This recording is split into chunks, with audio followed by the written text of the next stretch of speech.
आज की वीडियो में हम देखेंगे कि हम किस तरह अपने इन्वेस्टर को, अपने डेबिटर को, मतलब कि जिनसे हम कर्ज लेते हैं, कर्ज देते हैं, या जो हमारे साथ इन्वेस्टर हैं, या फिर हमारी एक डेली की अमाउंट होती है, opening amount, closing amount, cash जो हमारी चल रही होती है, उसे हम किस तरह मेंटेन करेंगे अपने सॉफ्टवेयर में। तो सबसे पहले हम चले जाते हैं अपने इन्वेस्टर या डेबिटर की तरफ। तो उसके बाद देन हम चले जाएंगे कैश की तरफ। तो सबसे पहले हम ऐड के सेक्शन में जाते हैं, अपने दो इन्वेस्टर ऐड कर लेते हैं। वो इन्वेस्टर आप खुद भी हो सकते हैं और वो इन्वेस्टर आपके साथ कोई दूसरा इन्वेस्टर भी हो सकते हैं। तो सबसे पहले मैं दो नाम ऐड कर लेता हूँ। अगर मैं खुद हूँ तो मैं अपना नाम ऐड कर लूँगा। अलबत्ता अगर मैं खुद नहीं हूँ तो मैं किसी और जो भी मेरे साथ इन्वेस्टर है मैं उसका नाम ऐड कर लूँगा। तो मैं वहाँ से इसका अकाउंट बना लेता हूँ। अब मैं पहले स्टेप में आपको ये बताऊंगा कि जो अभी हम अपने साथ इन्वेस्ट करना चाह रहे हैं। तो कुछ केस में इस तरह होता है कि आपने ऑलरेडी इन्वेस्टर को ऐड किया होता है लेकिन बिजनेस आधे में पहुंच होता है, तो फिर आप उनको कैसे मैनेज करते हैं वो मैं आपको सेकंड स्टेप में बताऊंगा। तो चलें फर्स्ट स्टेप में देख लेते हैं कि अभी अगर मैं अपने साथ इन्वेस्टर या इन्वेस्टर ऐड करना चाह रहा हूँ तो मैं कैसे करूँगा। फॉर एग्जाम्पल मैं एक नाम ले लेता हूँ जीशान, इसका मैं अकाउंट बना लेता हूँ ना। इसका अकाउंट ये है कि अभी इससे मैं जैसे ही इन्वेस्टमेंट लूँगा तो वो ज़ाहिर सी बात है, मैं लाख लूँ, 1.5 लाख लूँ, तो वो डायरेक्टली मेरी कैश में आना चाहिए। तो फर्स्ट स्टेप में मैं ये चीज़ करूँगा। आप उसके साथ एड्रेस वगैरह जो आप लिखना चाहें लिख सकते हैं, अदरवाइज़ ना लिखना चाहें तो ऑप्शनल है, इसमें कोई ज़रूरी नहीं है। मैं यहाँ से डायरेक्टली ऐड पे क्लिक कर लूँगा। ये जीशान नाम का अकाउंट बन गया। अब मैं चले एक और भी बना लेता हूँ, अली नाम का एक बना लेता हूँ, और मैं इसे भी कंट्रोल एस करके यहाँ से सेव कर लेता हूँ। अब देखें मैं चला जाता हूँ अपनी कैश की तरफ। सबसे पहले ये देखें आज का जो हमारा बैलेंस है वो ज़ीरो है। कुछ भी मेरे पास सॉफ्टवेयर में कुछ भी कैश कुछ भी नहीं पड़ा हुआ, अभी तक बिल्कुल खाली है। अच्छा, यहाँ पे कंट्रोल डी से मैं अपनी डे क्लोजिंग रिपोर्ट भी देख लेता हूँ। आप देख सकते हैं सब कुछ ज़ीरो ज़ीरो है। अच्छा, अब मैं आता हूँ ट्रांजैक्शंस में। पैसों का जितना भी लेन देन होता है हमारा सॉफ्टवेयर में वो ट्रांजैक्शन के सेक्शन में होता है। ट्रांजैक्शन में मैं आ जाऊँगा और यहाँ से मैं देखिए अगर मैंने उस इन्वेस्टर को अमाउंट सेंड करनी है, कैश सेंड करनी है, तो मैं कैश के सेक्शन में जाऊँगा। और मैं अगर मैंने उससे रिसीव करनी है तो मैं रिसीव के सेक्शन में आ जाऊँगा। डेबिटर और इन्वेस्टर, कैश रिसीव, यहाँ पे मैं उस बंदे का नाम सर्च कर लूँगा जिसकी मैं इन्वेस्टमेंट ऐड करना चाह रहा हूँ और हाजिर कैश में उस इन्वेस्टमेंट को ऐड करना चाह रहा हूँ। मैं लिख लूँगा जीशान, जो मैंने अभी अकाउंट बनाया है। इससे मैं ले लेता हूँ 50,000। और दूसरे, अच्छा यहाँ पे मेरे पास एक और ऑप्शन भी है, अगर मैं बैंक अकाउंट में ऐड करना चाहूँ तो वो मैं बैंक में भी कर सकता हूँ। यहाँ से डायरेक्टली ऐसे कर लेता हूँ, एक बैंक अकाउंट भी ऐड कर लेता हूँ। यहाँ से मैं आता हूँ ऐड बैंक अकाउंट। यहाँ से ऐड बैंक अकाउंट मैं इजी पैसे के नाम से या मैं मीज़ान बैंक के नाम से एक अकाउंट बना लेता हूँ। अच्छा, अब मैं जब ट्रांजैक्शन में आऊँगा तो यहाँ से ये देखिए मैं इन्वेस्टमेंट उससे मैं ले रहा हूँ ना, तो मैं यहाँ पे इन्वेस्टर कैश रिसीव, यहाँ से मैं रिसीव पे आ जाऊँगा। अच्छा, यहाँ पे मैं सबसे पहले सर्च कर लूँगा जीशान, उससे मैं 50,000 रुपये ले रहा हूँ। मैं कैश को ही मैनेज करने का तरीका बताऊंगा। जस्ट मैंने बैंक अकाउंट इसलिए ऐड किया कि बाज़ औक़ात अगर आप बैंक में लेना चाहें तो वो किस तरह आप ले सकते हैं।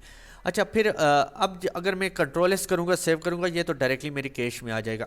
अदरवाइज़ अगर आपने बैंक में लेना हो तो आप डायरेक्ट डिपॉजिट यहाँ से ये देखिए मीज़ान बैंक में आप ले सकते हैं, लेकिन मैं फ़िलहाल इसे कैश ही रखूँगा। अच्छा, मैं कंट्रोल एस से भी सेव कर सकता हूँ और जस्ट सेव के बटन पे भी क्लिक करके सेव कर सकता हूँ। मैं कंट्रोल एस करके सेव कर लेता हूँ। अच्छा, दूसरे नंबर पे जो मैंने ऐड किया था वो अली नाम का मैंने ऐड किया था। अब देखें इससे भी मैं 50,000 ही या मैं 60,000 रुपया इसका मैं इन्वेस्ट करना चाह रहा हूँ। मैं कंट्रोल एस से इसको भी सेव कर लेता हूँ। अब चीज़ को समझिएगा, मैं चला जाता हूँ रिपोर्ट में, बैलेंस शीट, सबमिट, यस। ये देखें 1,10,000 रुपये मेरी कैश में ऐड हो गए हैं। प्रेजेंट बैलेंस जो मेरा हाजिर बैलेंस है इसमें ऐड हो गए हैं। और अब मैं अगर अपने डे क्लोजिंग रिपोर्ट में जाता हूँ, कंट्रोल डी से डे क्लोजिंग रिपोर्ट निकलती है। यहाँ पे ये देखें 1,10,000 रुपये मेरे अकाउंट में ऐड हो गया। अब अगर यहाँ से मैंने मतलब 60,000 रुपये उस बंदे का नहीं था, उसका ये समझ लें कि 55,000 था या 50,000 था, तो देखिए जिस तरह बैंक का रूल होता है कि आप अगर आपकी तरफ आपने किसी को पेमेंट देनी होती है तो आप उसके बदले में रिवर्स एंट्री डाल देते हैं। मैं आपको एक चीज़ समझा लेता हूँ। फॉर एग्जांपल उस बंदे का जो मैंने अली का डाला है उसका 60,000 रुपये नहीं था, 50 था, तो मैं ऐसे कर लूँगा, यहाँ से मैं उसको कैश सेंड भी कर सकता हूँ। लेकिन अगर आप यहाँ से ही करना चाहें तो आप यहाँ पे आएंगे और यहाँ पे पहले मैंने उसकी एंट्री प्लस के साथ की थी कि मैं अपने पास सेट कर रहा था, अब मैं उसे दे रहा हूँ तो मैं इसकी एंट्री माइनस के साथ करूँगा। अच्छा, यहाँ पे ये देखें ऊपर एक 60,000 के साथ माइनस आया हुआ है। सॉफ्टवेयर में कस्टमर के सेक्शन में या डेबिटर के सेक्शन में जहाँ पर भी माइनस होगा तो इसका मतलब ये होगा कि आपने उनको पैसे अदा करने हैं। तो मैं यहाँ पे माइनस जब लिख लूँगा 10, मैं -10,000 लिख कर जब कंट्रोल एस करता हूँ तो अब मैं अपना बैलेंस देख लेता हूँ। ये देखिए 1,00,000 रुपये हो गया और उसका जो उसकी मैं डिटेल भी आपको बता देता हूँ। डेबिटर की जो डिटेल है दोनों के 50-50 हज़ार रुपये हो गए। आप इस चीज़ को समझ गए होंगे। अच्छा, ये तो हो गई हमारी जो हम अभी ऐड करना चाह रहे हैं ना। अब देखें सम टाइम ऐसे भी होता है कि आपका बिज़नेस आधे में पहुंचे हुए है, तो उन्होंने आपके साथ शुरू में ही इन्वेस्ट किया था लेकिन आपने सॉफ्टवेयर अभी यूज़ किया है, तो वो केस मुख्तलिफ है। क्योंकि उनकी अगर आप इस तरह एंट्री डालेंगे तो उस सूरत में ये होगा कि वो तो डायरेक्टली आपके कैश में ऐड होगा, हालांकि उसने तो पहले इन्वेस्ट किया होगा, उससे आपने कुछ सामान भी परचेज़ किया होगा, सारा कुछ, तो वो कैश में तो नहीं है अभी आपके पास।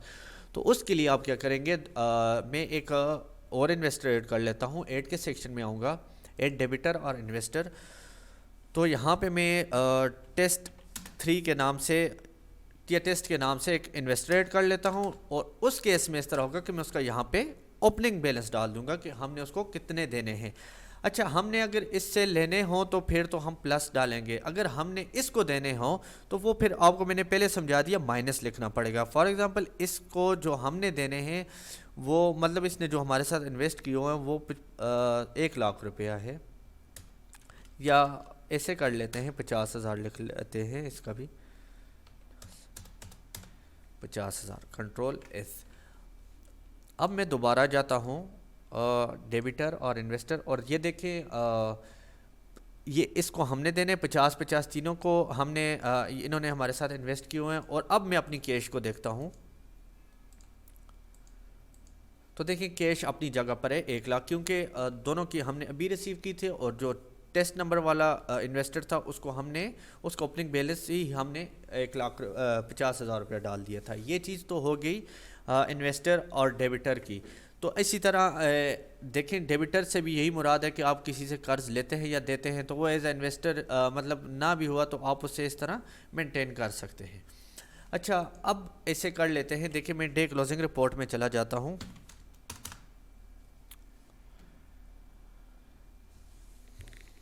अच्छा, यहाँ पे ये देख लें आप हमारा जो ओपनिंग अमाउंट है, क्योंकि ओपनिंग देखें ये आज की ये क्लोजिंग है ना, तो ये नेक्स्ट डे की खुद ब खुद ओपनिंग हो जाएगी। ये भी मैं आपको ट्राई करके बताऊंगा इसी वीडियो में। तो आज की हमारे पास ओपनिंग कुछ भी नहीं थी हमारे, और कुछ सेल नहीं हुआ, रिकवरी नहीं हुई, कुछ भी नहीं हुआ। तो हमारी जो क्लोजिंग कैश है वो बन गई है 1,00,000 रुपये, क्योंकि हमने 1,00,000 रुपये डेबिटर से लिया था। अब हम ऐसे कर लेते हैं कि हम कुछ बिजनेस में कैश ऐड कर लेते हैं। जो हमने थर्ड नंबर वाला इन्वेस्टर ऐड किए फॉर एग्जाम्पल उसके जो हैं 20,000 या 30,000 रुपये हमारे पास कैश में मौजूद थे, हम उसको ऐड करना चाह रहे हैं या कोई एक्स्ट्रा कैश डायरेक्टली ऐड करना चाह रहे हैं। तो उसका क्या तरीका है? उसका तरीका ये है, आप ट्रांजेक्शन में आएंगे। अब हमने लोन या इन्वेस्टर किसी से हमने लेना नहीं है, जस्ट कैश ऐड करनी है। तो हम कैश के सेक्शन में आएंगे, टेक कैश आउट और ऐड कैश। हम ऐड कैश को यहाँ पे ऐड कर लेते हैं। 30,000 रुपये मेरे पास कैश थी, मैं उसको अपने बिजनेस में ऐड करना चाह रहा हूँ। कंट्रोल एस, ये सेव हो गया। अब देखें मैं आपको समझाने के लिए दोबारा बैलेंस शीट को देख लेता हूँ। ये देखिए 1,30,000 रुपये हो गया। और मैं अब साथ ही डे क्लोजिंग रिपोर्ट को भी देख लेता हूँ। हमारे पास कितना हो गया? 1,30,000। अच्छा, अब ऐसे कर लेते हैं मैं आपको यहाँ असल में लेके जाना चाह रहा हूँ ओपनिंग और क्लोजिंग की तरफ ना, ये जो सेक्शन है इसको मेंटेन करने की तरफ। तो सबसे पहले ऐसे कर लेते हैं, कुछ सेल कर लेते हैं, कुछ रिकवरी कर लेते हैं, क्योंकि अभी तो आप देख सकते हैं कि यहाँ पे सब 0-0 है ना। तो मैं ये सारा काम करके फिर आपको बताऊँगा कि अब हमने आगे क्या करना है। अच्छा, मैं चला जाता हूँ, कोई तेज़ी से मैं कोई एक इन्वाइस बना लेता हूँ, तो फिर हम देखते हैं कि हमारी क्लोजिंग क्या कहती है।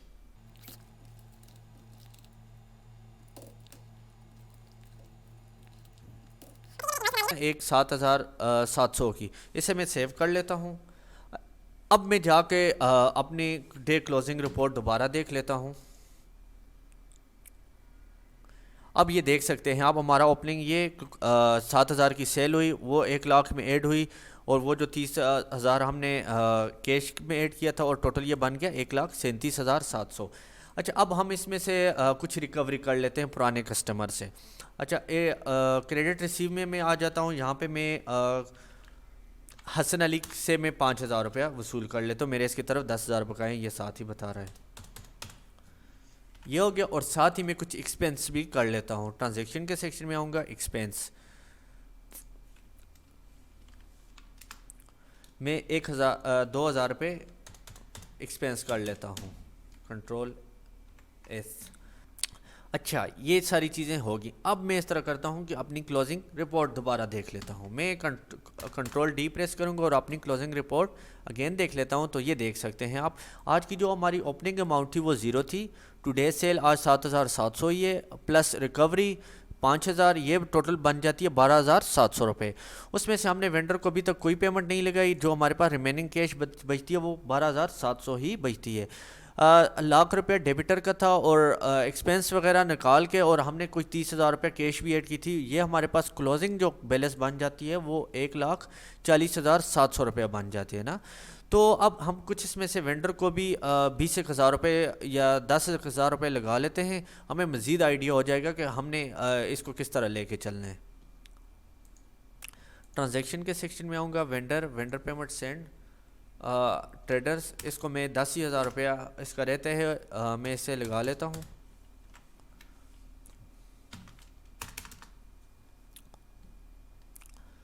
अब आप देख सकते हैं हमारे पास ओवरऑल प्लस माइनस आप करके देख सकते हैं 1,30,700 रुपये है। अच्छा, अब यहाँ पे ये तो हमारा ओपनिंग और क्लोजिंग बैलेंस हो गया। अब हमारे पास आज कैश कितनी होनी चाहिए, मेन सवाल ये आता है। तो वो देखिए, नीचे हमने एक रोजनामचा बनाया हुआ है ना, रोजनामचा कैश इन कैश आउट। एक तरफ हमने कैश इन का सेक्शन बनाया हुआ है, और एक तरफ कैश आउट का सेक्शन बनाया हुआ है। कैश इन जो हमारे पास आज हुई है वो ये देखें, एक सेल से हुई है। दूसरा हमने डेबिटर से जो 1,50,000 लिए, 1,60,000 रुपया लिया है, और जो हसन अली की रिकवरी थी वो थी। तो टोटल जो कैश इन हुई है वो 1,22,700 रुपये हुई है। और जो कैश आउट हुई है, यहाँ पे देखें, अली डेबिटर को हमने 10,000 रुपये वापस भेजे थे, फूड एक्सपेंस, मतलब जो इनमें से जो डिफरेंस आया है वो निकाल के ओवरऑल जो हमारे पास क्लोजिंग कैश है वो ये होनी चाहिए। तो अब देखें, ये तो होगी आज की क्लोजिंग कैश। अब कल क्या होगा, मेन सवाल यहाँ पे ये आता है। तो देखिए, मैं डेट चेंज कर लेता हूँ।